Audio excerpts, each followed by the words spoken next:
Bonjour, donc cette vidéo va vous présenter un petit peu ce que vous allez découvrir sur cette chaîne YouTube. Donc ça va être basé sur l'autonomie. Donc là on se trouve là en Afrique, 200 km au-dessus de l'équateur à peu près, donc en Côte d'Ivoire. Donc moi je suis originaire, donc je suis né en France. J'ai vécu un peu plus de 30 ans en France et j'ai vécu 22 ans au Canada. Et donc je me suis installé ici il y a 1 an et demi. Et donc le but c'était un petit peu de, sans rentrer dans les détails, il y avait toute la folie un petit peu autour du Covid là. Et cette folie là on l'a ressentie beaucoup au Canada où je vivais. Et disons qu'une bonne partie de ma vie, je me suis souvent posé la question du sens de la vie, dans laquelle, comme beaucoup de personnes, la vie consiste à dormir, prendre le transport, puis travailler, puis tous les jours sont à peu près identiques. Et ça faisait plusieurs années que je me posais la question, est-ce qu'il n'y avait pas une autre manière de vivre? Donc j'ai profité un petit peu de cette folie qu'il y avait au niveau du Covid pour changer complètement de vie et donc m'installer en Côte d'Ivoire il y a 1 an et demi. Donc ce que vous allez trouver sur cette chaîne, c'est tout ce qui est relatif à l'autonomie.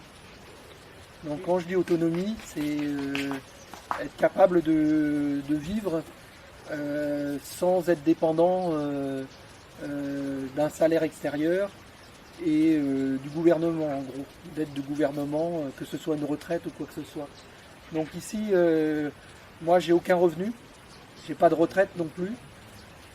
Ma conjointe qui vivait avec moi au Canada, c'est la même chose, donc on n'a aucun revenu. On a un petit peu d'économie, mais c'est vraiment pas des grosses sommes. Et donc sur cette chaîne-là, ce que vous allez pouvoir apprendre, c'est peut-être donner des idées à d'autres personnes.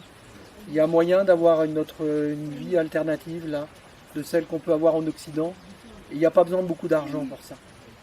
Donc c'est ce qu'on va vous montrer, c'est sur cette chaîne, c'est qu'il y a moyen de vivre, d'avoir une autre vie avec peu d'argent et une vie près de la nature. Et qu'il y a moyen aussi, les moyens de trouver cette autonomie. Donc on va parler donc de l'énergie, donc l'énergie solaire. On va parler aussi de l'eau, comment avoir de l'eau, comment cultiver pour être autonome au niveau nourriture. Et donc aussi tous les moyens aussi pour se déplacer, puisque ça fait partie de l'autonomie. Donc là par exemple il y a un bateau, on va vous montrer comment fabriquer les bateaux.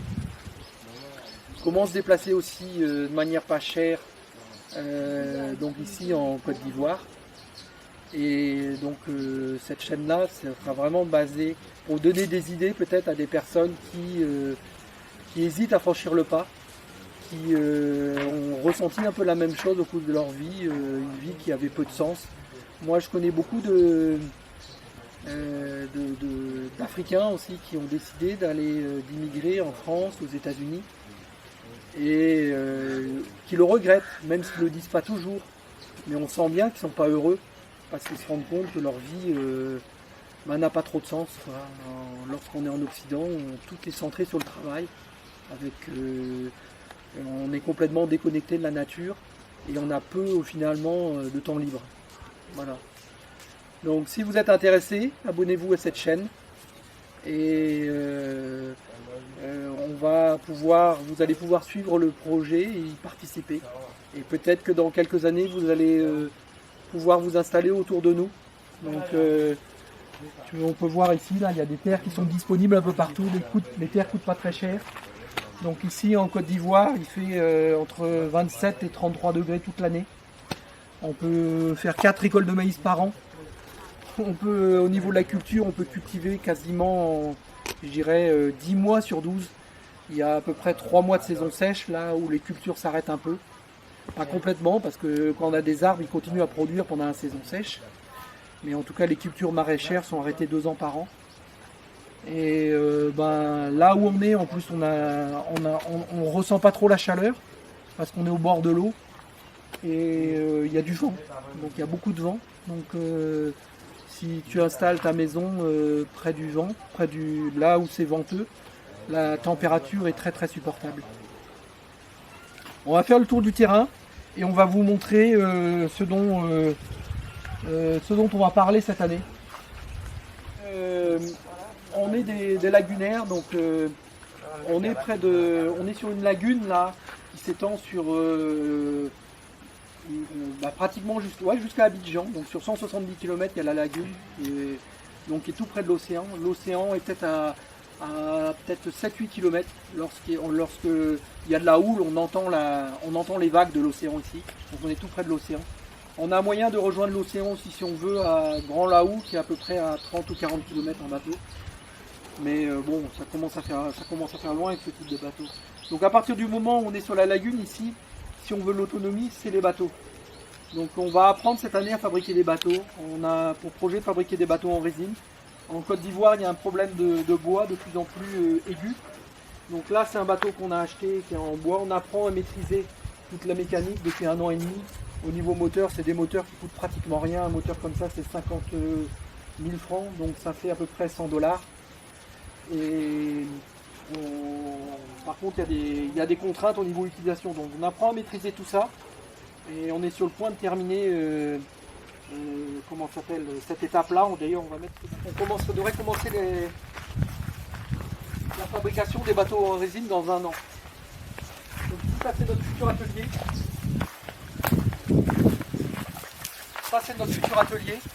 Donc là, on a le toit à mettre encore. Donc il va aller jusque là, jusqu'au poteau qu'il y a là, Donc ça va jusqu'au bord de l'eau. Donc on va essayer de faire quelque chose pour mettre facilement les bateaux à l'eau. Et probablement, on va utiliser ce bateau comme moule pour faire des bateaux en résine. Donc moi, je pense pas qu'on va commencer ce projet avant 1 an. On va par contre terminer le bâtiment dans l'année, mais on commencera les bateaux en résine, je pense, dans 1 an. C'est une dalle en béton avec une belle vue sur la lagune. On est tout au bord de l'eau là. Donc ici, on va fabriquer une plage et on va fabriquer ici un petit restaurant. Donc ça, les bâtiments sont en cours de construction. Le restaurant, actuellement, on a fait du béton parce que on n'avait pas le temps, on n'avait pas les bâtiments pour fabriquer les briques en géobéton. Il nous fallait une surface de séchage. Donc maintenant, c'est fait. Et donc le reste du bâtiment, donc il va avoir des petits murs plus un toit des poutres en bois et un toit en paille. Et on va mettre des tables ici et on va faire un restaurant. Donc ça ne sera pas avant 2 ans que ça sera complet. On va travailler sur la fabrication du restaurant dans les 2 ans. Mais on n'aura pas les clients avant 2 ans, je pense, parce qu'il faut, en particulier, on parle d'autonomie, donc on veut servir au restaurant que ce qu'on produit sur le terrain. Donc là, on a planté beaucoup d'arbres et on teste un petit peu toutes les cultures maraîchères. Et dans 2 ans, on aura à la fois le produit et on aura fabriqué les recettes. Donc il faudra attendre probablement 2 ans pour être complètement prêt à accueillir les premiers clients. On a un petit bâtiment qu'on a construit qui est juste à côté de l'eau, là, collé à l'eau. Ici. Donc on a l'eau vraiment, on est quasiment les pieds dans l'eau. Et ce bâtiment-là, ou peut-être un autre bâtiment qu'on va fabriquer, un peu identique, on va faire un petit élevage de cochons. Donc c'est pas de l'élevage industriel. Hein. Ça c'est un petit bâtiment comme ça. On va prendre un verra et 2 truies probablement. Et on va leur donner accès à l'eau et on va faire probablement un mur en géobéton dans lequel ils vont rester dans une petite enceinte en semi-liberté, peut-être de 100 m² ou 200 m². Donc le but c'est de faire des petits puis d'avoir de la viande sur le terrain et cette viande là aussi pour la restauration. On va faire des recettes à partir. Quand on parle d'autonomie, il faut être capable de construire au maximum avec des matériaux qu'on est capable de produire. Et le bambou en est un exemple. Donc on a plusieurs bambouseraies comme ça sur le terrain. Donc c'est des bambous, ce terrain je l'avais acheté il y a à peu près 5 ans. Et donc pendant 3 ans et demi, il n'y a quasiment eu rien fait dessus. Mais il y avait quand même, on avait quand même planté il y a 5 ans ces bambous. Et donc qui arrivent à maturité, qui ont un bon diamètre et qui sont importants pour fabriquer toutes sortes de constructions. Ça aide à fabriquer des étagères, ou aider à la construction de fabrication de bâtiments et ainsi de suite. Donc le bambou, c'est une pièce assez essentielle. Dans les vidéos qui viendront dans le futur, on vous montrera différentes techniques pour travailler avec le bambou. Puisque le bambou, c'est pas un arbre, c'est une herbe. Là. Et c'est des ressources quasiment illimitées parce que ça pousse très rapidement. Et un bambou comme ça, là, qui pousse là, ça pousse pratiquement 1 mètre par jour quand il est en phase de croissance. Là. Il y a 2 jours, il faisait cette hauteur là. Il est déjà à cette hauteur là. Et au bout de 2 ans, on peut récolter les bambous.